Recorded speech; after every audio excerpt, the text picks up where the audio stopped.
Mindset traps are limiting beliefs or thought patterns that hinder personal growth and keep individuals stuck in unproductive cycles. It's easy to fall into negative thinking patterns and spend time bullying yourself, dwelling on the past, or worrying about the future. It's part of how we're wired. The human brain reacts more intensely to negative events than to positive ones, and is more likely to remember insults than praise. During tough times, negative thoughts are especially likely to spiral out of control. That's why being aware of them is the first step to getting out. 1. Fortune telling. At times, you might find yourself thinking that things are going to turn out badly.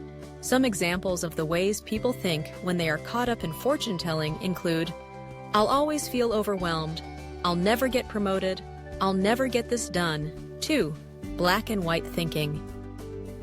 When we get caught thinking things are good or bad, an utter success, or a complete failure, it's hard to see the middle ground.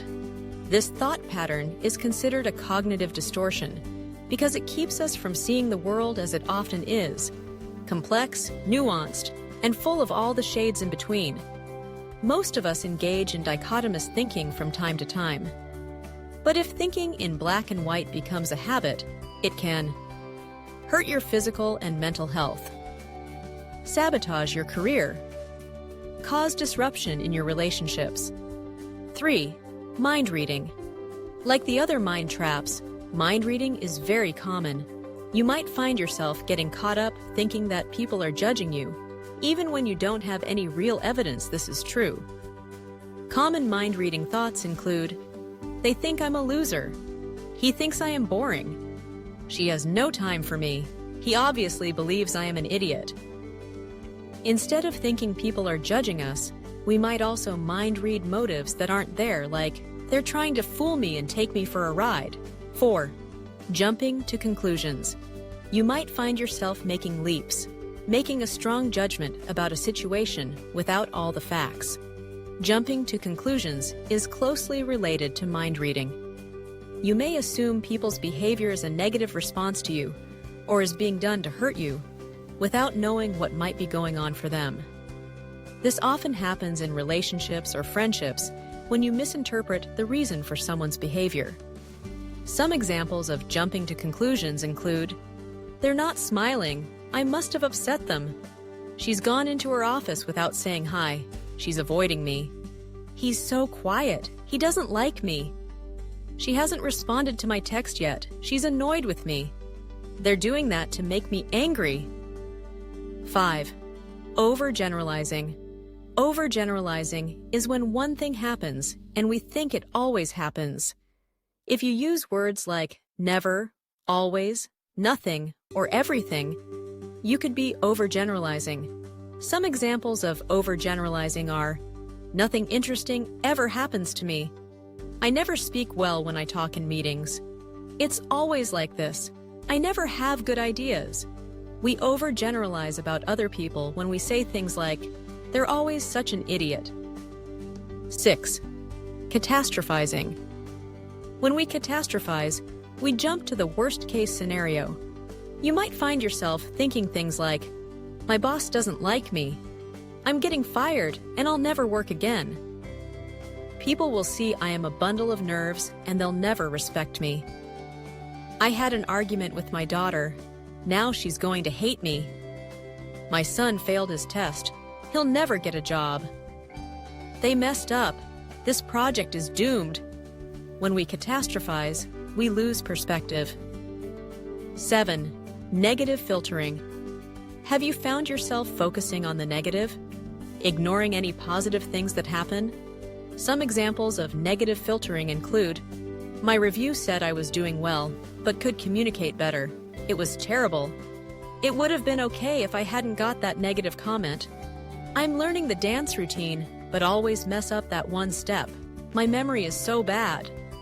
All I can think about is that comment he made." When focused on someone else, you might think, "I can't see anything useful they've done." Like the other mind traps, it's easier to get caught here when you're under stress. 8. Labeling. Do you use judgmental words to describe yourself? or other people? When caught up in labeling, you might find yourself thinking things like, I'm terrible, I'm useless, I'm a bad friend, I'm hopeless. They are so stupid. 9.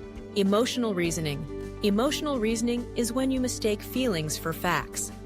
Emotions are part of being human. Problems can arise when you base all your interpretations on what you're feeling.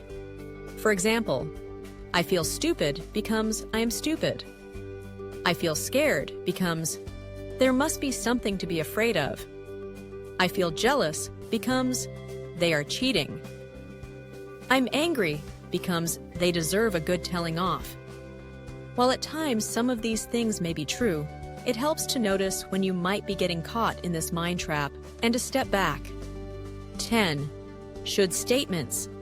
Should statements tell you everything you should or shouldn't do, must or can't do, or should or shouldn't have done? In this should mind trap, you get caught in rules about how you or other people should think, feel, or behave. For example, I should always know what to do. I shouldn't feel upset. I should be better at this. I must control my feelings. I can't tell them what I need. They should know how I'm feeling and do something about it. Tips for challenging negative thoughts. Reframe. Think of a different way to view the situation. If your negative thought is, I can't do anything right, a kinder way to reframe it is, I messed up, but nobody's perfect. Or a more constructive thought is, I messed up, but now I know to prepare more for next time. It can be hard to do this when you're feeling down on yourself, so ask yourself what you'd tell your best friend if they were saying those things about themselves. Prove yourself wrong. The things you do impact how you feel. What actions can you take to combat your negative thoughts? For instance, if you're telling yourself you aren't smart because you don't understand how the stock market works, learn more about a subject you understand and enjoy, like history. If you feel like no one cares about you, call a friend. Give yourself evidence that these thoughts aren't entirely true. Counter negative thoughts with positive ones. When you catch your inner dialogue being mean to you, make yourself say something nice to balance it out. This may feel cheesy at first, and self-love can be hard, so don't give up if it feels awkward in the beginning. Name things you love or even just don't hate about yourself. We all have to start somewhere. Remember, thoughts aren't facts. Your thoughts and feelings are valid, but they aren't always reality. You might feel ugly, but that doesn't mean you are. Oftentimes we can be our own worst enemies. Other people are seeing us in a much nicer light than how we see ourselves. Remember, it isn't about trying to never have these thoughts. The goal is to notice them and spend less time caught in them so they have less impact on your thought, attention, decisions, and actions.